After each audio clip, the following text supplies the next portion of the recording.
Hello everyone. So Friday की Sensex की expiry थी आज, और मॉर्निंग में हमने एक लाइव सेशन लिया था, लाइव एनालिसिस, कुछ ट्रेड्स भी दी थी, स्टॉक्स में भी दी थी, पेयर ट्रेड भी दिया था, और निफ्टी और सेंसेक्स के लेवल भी हमने दिए थे। आई होप कि आपने उन पर काम किया हो और आपने पैसा बनाया हो। एक बार हम मार्केट का रिव्यू देख लेते हैं, मार्केट ने आज कैसे ट्रेड किया, कैसे रिएक्ट किया। सो बेसिकली ये लेवल्स हमने डिस्कस किया था कि मार्केट लग रहा था 23,900 के आसपास आएगा। जो लोग ये ब्रेकआउट का वेट कर रहे थे अबव 870 कि वहां पर एक ये ट्रैप बन सकता है एज पर साइकोलॉजिकल ट्रेड। जो हमें लगा था कि मार्केट 23,870 के ऊपर जाएगा लेकिन ऊपर सस्टेन नहीं कर पाएगा, और वहां पर हम सेल एंट्री लेंगे। और जो हमारा टारगेट था 23,800 का, मार्केट ने एज पर प्लान वैसे ही रिएक्ट किया, मार्केट ऊपर गया और अपने सेलिंग जोन से अपने टारगेट पर आकर क्लोज हो गया।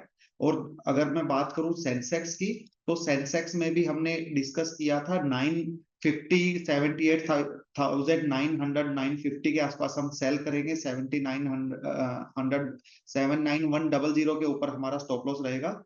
तो सेंसेक्स भी क्लियर है, पहले सेंसेक्स ने भी एक ब्रेकआउट दिया और वहां पर कुछ ट्रेडर्स ट्रैप हुए और आपको सेल एंट्री मिली, और वहां से जो सेंसेक्स भी है वहां से ऑलमोस्ट 650 तक के आसपास का सेंसेक्स ने फॉल दिया, 300 पॉइंट का सेंसेक्स में फॉल आया।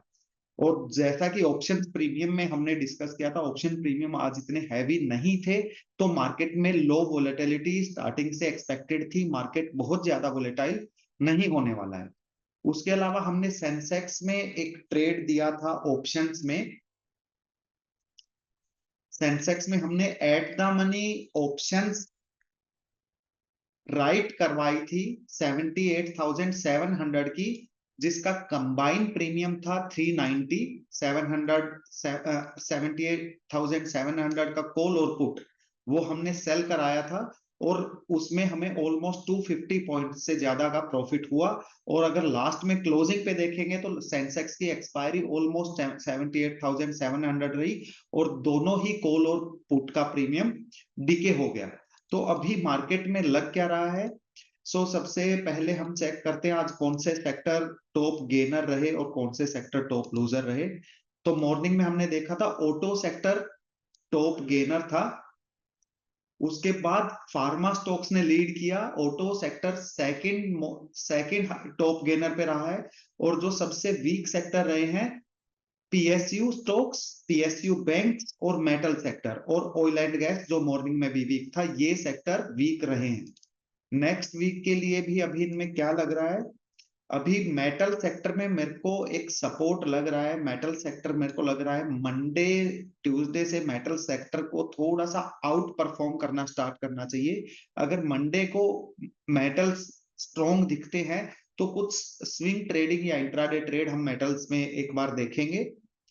उसके अलावा जो फार्मा सेक्टर है, फार्मा सेक्टर यहाँ पर कंटिन्यू आउट परफॉर्म कर रहा है, फार्मा अच्छा परफॉर्म कर रहा है। एक रेजिस्टेंस है 23,000 का, उसी पर फार्मा की क्लोजिंग आ गई है।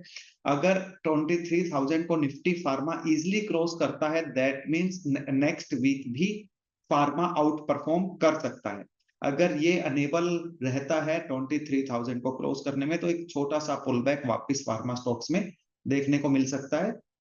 और ऑटो स्टॉक्स, अभी ऑटो कंटिन्यू ऑलमोस्ट ऑटो 1% के गेन के आसपास। एम जैसा मॉर्निंग में मैंने डिस्कस किया भी था, 3031 का हाई अगर ब्रेक किया तो 3060 के आसपास जा सकता है, और 3064 का एम ने हाई लगाया है।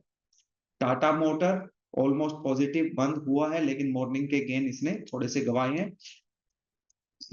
ऑटो स्टॉक में अभी भी पोटेंशियल है। ऑटो स्टॉक में एटलीस्ट मैं एक्सपेक्ट कर रहा हूं 23,500 600 तक का एक गेन आना चाहिए। यहां तक का एक मोमेंटम आता है, दैट मींस नेक्स्ट वीक भी ऑटो स्टॉक्स में मोमेंटम रह सकता है। निफ्टी को किन स्टॉक्स ने आज सपोर्ट किया और किन स्टॉक्स ने निफ्टी को ड्रैग किया है?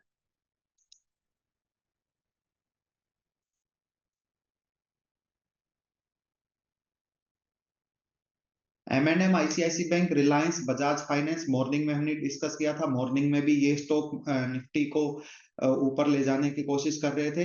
और SBI, ONGC, कोल इंडिया, हिंडाल्को, ये सारे स्टॉक्स हैं जिन्होंने निफ्टी पे प्रेशर क्रिएट किया। सो अभी नेक्स्ट वीक के लिए या मंडे के लिए मार्केट कैसी लग रही है? ऑलमोस्ट निफ्टी को इस रेंज में ट्रेड करते हुए 4 दिन हो चुके हैं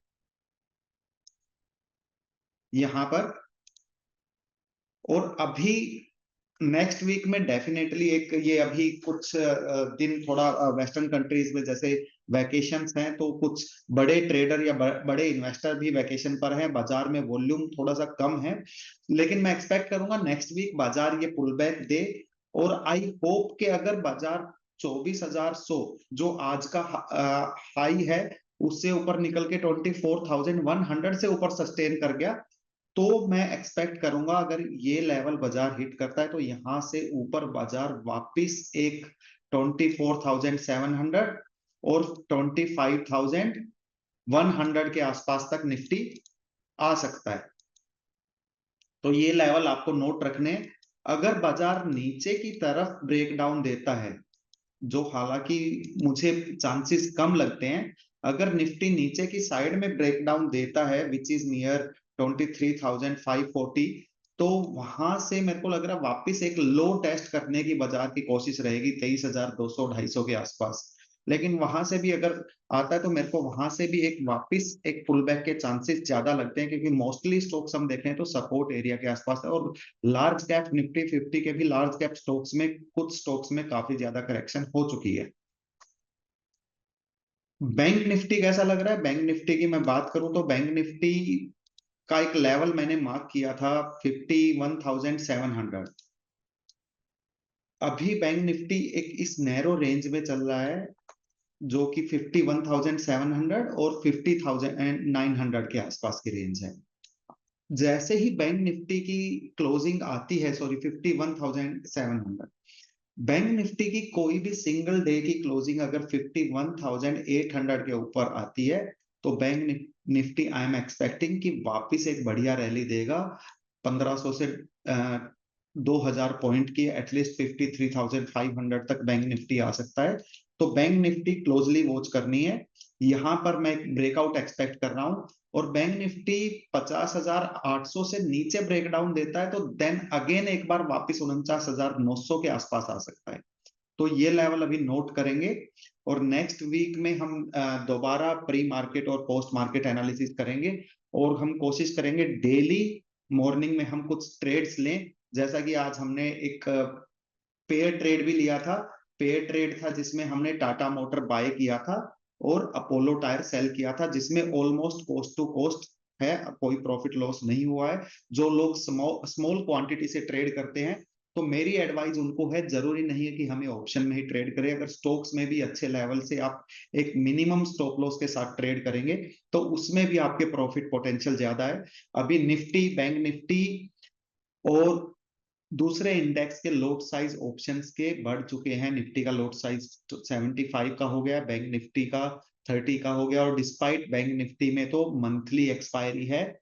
तो आपको खुद को मार्केट के अकॉर्डिंग चेंज करना आना चाहिए, जिससे कि मार्केट में आने वाली अपॉर्चुनिटीज को आप ट्रैक कर सके और उसके अकॉर्डिंग आप पैसा बना सकें। एक कंपल्शन नहीं है कि आपको एक ही लकीर का फकीर बनना है और आपको सिर्फ ऑप्शन ट्रेडिंग ही सीखनी है। ऑप्शन ट्रेडिंग के अलावा भी मार्केट में अपॉर्चुनिटी फाइंड करनी आनी चाहिए।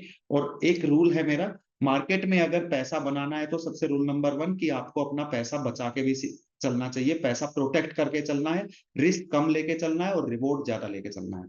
तो thank you everyone, I hope कि आज के लेवल्स आपके काम आए। मिलते हैं मंडे को।